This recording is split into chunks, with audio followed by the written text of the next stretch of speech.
नमस्कार ओडिया बो रोसई को आपन को बहुत बहुत स्वागत। आज ओडिया बो नहीं आसी कोलथ डाली आ कोलथ डाली समस्त खाइबा को पसंद न थाए किंतु आज ओडिया बो बहुत ही बढ़िया बहुत ही टेस्टी डाली बनी जहाँ को समस्ते खाइबे छुआ हुंतु बड़ हुंतु समस्ते खाया को भारी भल पाइबे।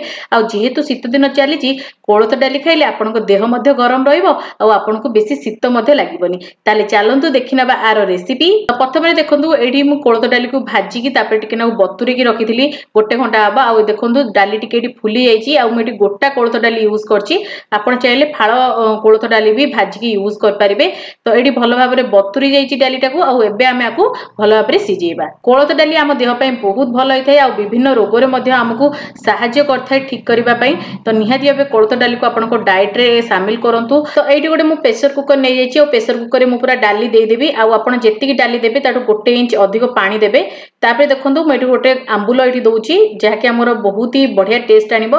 तापरे जेतिकी आवश्यक मु सेतिकी लूण एठी दे दोउची। तापरे टिके नाको हळदी दोउची भलो कलर आसीबो जेंति हमर डाली रे।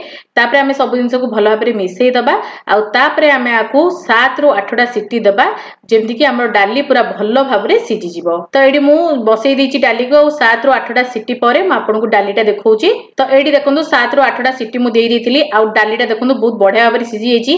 किंतु कोलथ डाली सिजी वाला परे मते एमती गोटा रही थाए। तो समस्त जानि नथांती कोलथ डाली केमिति बना हुए। तो आज मु आपन को सहज उपाय बतेबी।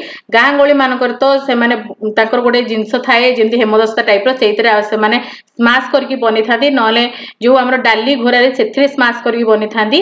किंतु आज मु पूरा सहज उपाय बतेबी जोटा द्वारा कि आपण बहुत बढ़िया भाबरे डाली को स्मैश कर परिबे आ बहुत ही बढ़िया टेक्सचर रो डाली आपण तयारी कर परिबे। तो एडी प्रथमे डाली को भलो भाबरे मिसई दोउची आ आंबुल टिके स्मैश कर दोउची जेंति कि खट्टा पणडा बहुत बढ़िया भाबरे पळे आसीबो। आ तापरे हम एठी आंबुलटा को मध्य काढी दबा। तापरे देखंतु मु एठी डाली को पूरा ब्लेंडिंग जार रे देई देइची। आ एबे आमे आकू टिके नाको गोटे सेकंड पई बुले कि नहीं आसीबा जादार कि हमर डाली रो टेक्सचर पूरा एई भलिया हेइ जिवो। आ बहुत ही बढ़िया हमर डाली एठी प्रिपेयर हबो। आ एठी मु टिके गरम पानी रो यूज करची जेहेतु मोर पानी रो कम थिला तेनु करी मु टिके गरम पानी एठी देइची आ भलो भाबरे डाली को मिसई नउची। आ जत्ते बेले भी डाली करिवे जदि आपनकर पानी शॉर्ट पड़ची आपण गरम पानी ही देबे जमा भी ठंडा पानी यूज करबेनी। ठंडा पानी यूज करबे द्वारा डाली रो टेस्ट पळै थाए तेनु करी आपण गरम पानी रो ही यूज करंतु। आ एठी देखंतु मु भलो भाबरे कोलथ डाली को जेतिकी मोर दरकार पानी सेतिकी देकी भलो भाबरे मिसई नउची। डाली को छुंक दवा पई मु एठी तेल दे देइची आ एठी मु सोरिष तेल रो यूज करची। आपण रिफाइन तेल रो भी यूज कर परिबे।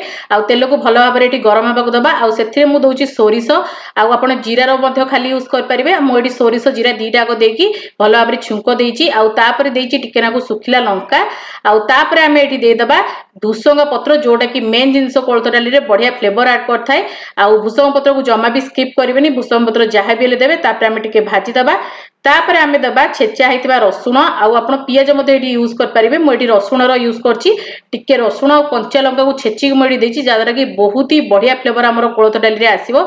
आकु देकी आमे भलो भाबरे आकु भाजी दबा। आ जो आंबुलटा मु एठी काढी के रखिथिली ताकू मते मु एठी देई देची आ भलो भाबरे एठी सब जिंस को भाजी नेबी जेंति कि पूरा ब्राउन कलर हेइ जिवो हमर रसुण। तो एठी देखंतु भलो भाबरे हमर रसुणटा भाजी गलानी। तो एबे आमे डाली को दे दबा। आ आपण ए स्टेज रे टिके नाको डाली रे गुड़ मध्य मिसई परिबे जा द्वारा कि आपनकर खट्टा मिठा हबो न चीनी मध्य देई परिबे। तो आपनकर खट्टा मिठा डाली प्रस्तुत हबो। किंतु जेहेतु मो घरे टिके खट्टा रे पसंद करंदी तेनु करी मेडी केवल आंबुल रे बनैची। आ एडी तापरे टिके छुंको देके आमे घोडे दबा। ता द्वारा देखिबे डाली हमर बहुत ही बढ़िया फ्लेवर आसीबो।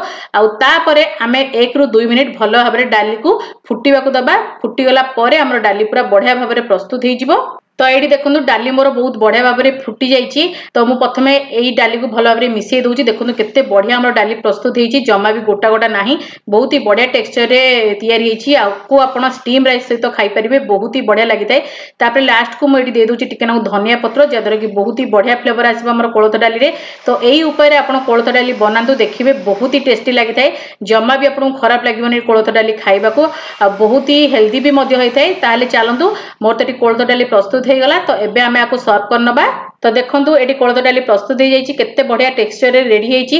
तो यही शीत दिन ये कोलथ डाली को निहाती भावे खातु आपण देह गरम रपर जदि किडनी रे किसी समस्या अच्छी से कोलथ डाली बहुत ही बढ़िया थे तो निहाती भावे ट्राए करेंगे। तो ऊपर मुझे धनिया पत्र दे दूसरी भल देखा तो यही भाव प्रस्तुत करूँ आउ निजे खातु निज परिवार को खुआतु आपण मैंने मोर वीडियो को कौटू देखुं निहाती भावे कमेंट सेक्शन में लिखतु मु जाना चाहूँगी मत देखुवा लोक मैंने मत कौ जगार देखुं मो सब्सक्राइबर मैंने मत कौटू देखुं चैनल जदि नुआ अच्छा निहाती गोटे लाइक देवे सब्सक्राइब करने को चैनल को भूलिबेनी आ मोर जदि छोट छोट वीडियो आपको भल लगुता है निहाती भावे लाइक करेंगे शेयर करेंगे चैनल को सब्सक्राइब करने को भूलिबेनी आ मोर अलग चैनल श्रेयांशी कलेक्शन को फॉलो करनियंतु सेठी बहुत बढ़िया बढ़िया पोस्ट करता है मु daily skin care hair care home related video नहीं आसी थाए निहाती भावे आप देखिए आ सब्सक्राइब करेंगे तो आगु को मुझे बहुत ही बढ़िया बढ़िया वीडियो नहीं आसबि तो आज एतिकी बाय बाय।